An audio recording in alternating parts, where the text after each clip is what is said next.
현재 세계는 쏟아져 나오는 음식물 쓰레기로 골치를 앓고 있습니다. 국제적 통계에 따르면 전 세계에서 생산된 음식의 3분의 1의 양이 소비되지 못한 채 버려지고 있지만 여전히 지구에서 20억 명의 인구는 식량이 모자라 굶고 있습니다.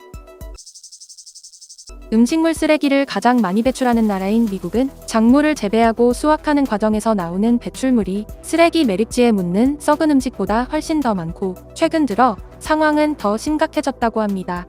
하지만 미국은 시민의식 부족으로 50년 전보다 약 70%나 더 많은 음식이 낭비되고 있습니다. 미국의 음식물 쓰레기에서 배출되는 탄소량은 3,700만 대의 자동차가 생산하는 탄소량과 같습니다. 전 지구적 낭비를 막기 위해서도 음식물 쓰레기를 줄이는 것은 중요한 과제가 됐습니다. 이처럼 음식물 쓰레기에 대해 고민을 하던 미국은 한국의 시스템을 본보기로 삼기로 했는데요. 분리수거 개념 자체가 없는 미국에서는 음식물 쓰레기에 대한 인식도 부족하기 때문에 각종 쓰레기 관련 투어를 통해 교육하고 심각성을 알리기 위해 노력하고 있습니다. 최근 미국 PBS 방송에서는 콜로라도주 주민들의 음식물 쓰레기 분리수거에 대한 인식을 개선하기 위해 한국을 방문해 다큐를 제작해 방송할 정도였습니다. 이처럼 버려지는 음식물 쓰레기에 대한 고민은 여러 나라에서 이어지고 있습니다. 미국 학교 급식에서 나오는 음식 쓰레기도 큰 문제인데요. 공립학교는 급식이 맛이 없다 보니 학생들이 필요 이상으로 감자튀김을 많이 떠오거나 입맛에 맞지 않아 버려지는 음식 쓰레기가 엄청나게 많다고 합니다. 이에 미국 학교에서는 우리나라를 찾았는데요. 우리나라도 한때 학교 급식에서 버려지는 음식물 쓰레기가 너무 많아서 그 양은 하루 942톤이나 되며 처리 비용만 한 해 200억 원이 넘었던 적이 있었습니다. 며칠 전 서울 시내 한 중학교 학생들은 급식을 남겨 음식 쓰레기로 버리는 친구들을 보며 고민에 빠졌습니다. 이들은 왜 우리 학교 급식은 굉장히 맛있는데도 이렇게 많은 음식 쓰레기가 나올까에 대해 이상하게 생각했기 때문에 급식실에서 잔반을 남기는 학생들을 관찰하며 연구한 거죠. 처음에 학생들이 지켜보니 식판에 밥과 반찬을 배식받을 때 영양사에게 많이 주세요, 조금 주세요, 조금 더 주세요 같은 상호 간의 대화를 통해 양을 조절하고 있다는 것을 발견했습니다. 그래서 음식 쓰레기 줄이기 1단계로 이러한 대화를 더욱 적극적으로 권유하는 캠페인을 벌였습니다. 하지만 별 효과가 없었습니다. 많이, 적게, 좀 더 많이, 좀 더 적게란 지극히 개인적인 기준이 작용했고 명확한 기준이 없기 때문에 개인별 적정량을 맞추기란 쉽지 않았습니다. 학생팀은 다시 원점으로 돌아가 고민을 시작했습니다. 그러다가 다른 방식으로 접근하게 됐는데요. 급식이 맛이 없어서 남기는 것이 아니라 단지 양을 가늠할 수 없어서 남긴다는 것을 알게 됐습니다. 그래서 잔반을 줄이기 위해 밥을 뜨는 주걱과 국 뜨는 국자, 숟가락과 젓가락 크기를 줄여보며 여러 가지 시도를 해봤습니다. 하지만 모두 실패였죠. 음식을 뜨는 도구가 문제가 아니었습니다. 여러 가지 시행착오를 겪으면서 드디어 큰 변화를 시작하는 계기가 생겼는데요.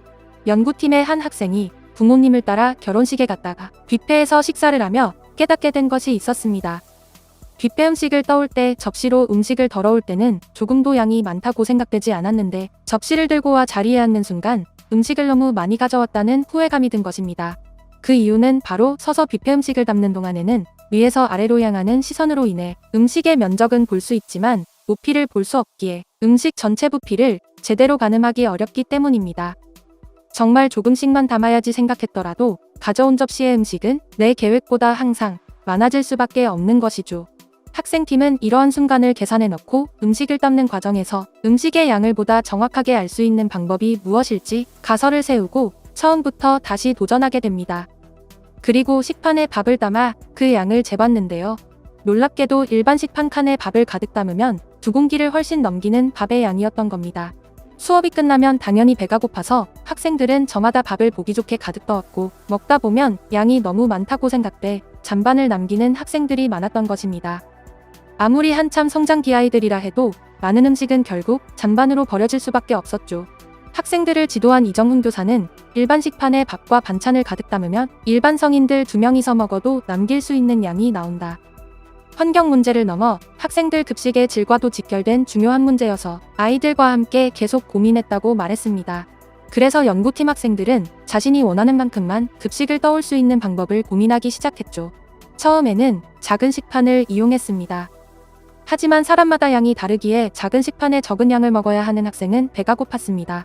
오랜 고민 끝에 학생들은 식판에 가이드선을 그었습니다. 가이드선에는 부피에 따른 밥의 양이 계산돼 있고 선에 맞춰 음식을 담으면 좀 더 정확히 내가 원하는 양을 담을 수 있도록 유도할 수 있었습니다. 학생들이 만든 무지 게시판은 기존 식판의 무지개 형태로 선을 그은 제품입니다. 무지개처럼 그려진 포물선에는 밥 2분의 1 공기부터 2공기까지 담을 수 있는 양이 표시되어 있습니다. 그리고 식판에 줄을 그어 정량을 유도하는 동시에 식판 재질도 가벼운 소재로 바꿔 무게를 기존 제품보다 3분의 1로 줄였습니다. 가벼운 식판에 음식을 담으면 음식 무게를 더 잘 느낄 수 있어 스스로 음식량을 조절하기 쉬웠습니다. 무지개 식판의 효과는 놀라웠습니다. 식판을 바꾼 단 하루 만에 학생 1인당 평균 130g이 넘었던 잔반량이 10g 이내로 줄어들었습니다.